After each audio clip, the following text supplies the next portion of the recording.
টি-টোয়েন্টির রাজপুত্র, wicket machine, boundary ঠেকানোর জাদুকর, বলছি রশিদ খানের কথা, যাকে সাম্প্রতিক সময়ে টি-টোয়েন্টির বরপুত্র বললেও বোধহয় ভুল হবে না। কিন্তু 2025 সালের আইপিএলে যেন নিজেকেই হারিয়ে খুঁজছেন সেই রশিদ খান।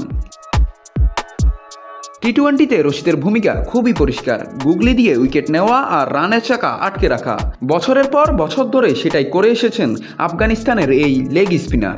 কিন্তু এবারের আইপিএলে যেন একেবারে ছন্দহীন রশিদ খান।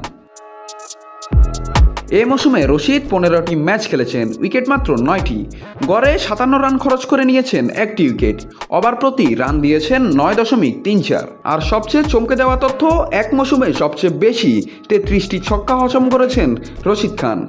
আইপিএল ইতিহাসে যা আগে ঘটেনি কখনোই, ফলে এক লজ্জার রেকর্ডে নাম উঠল রশিদের। রেকর্ডটি অবশ্য দখলে ছিল মোহাম্মদ সিরাজের, যিনি 2022 সালের আইপিএলে হজম করেছিলেন 31টি ছক্কা। তবে এবার সেটা ছাড়িয়ে গেছেন রশিদ খান। ব্যাট হাতেও এবার বলার মতো কিছু করতে পারেননি রশিদ। আগের মৌসুমগুলোতে তার ব্যাটে কখনো ম্যাচ জয় ইনিংস বা কখনো ঝড় তোলা শেষ ওভারের ব্যাটিং দেখা গেলেও এবার তিনি ছিলেন একেবারে নিস্তব্ধ। এই মৌসুমে তিনি ব্যাট হাতে 8 ইনিংসে করেছেন মাত্র 40 রান। আইপিএল 2025 রশিদ খানের জন্য শুধুই পরিসংখ্যানের দুঃস্বপ্ন নয়, বরং আত্মবিশ্লেষণের উপলক্ষ।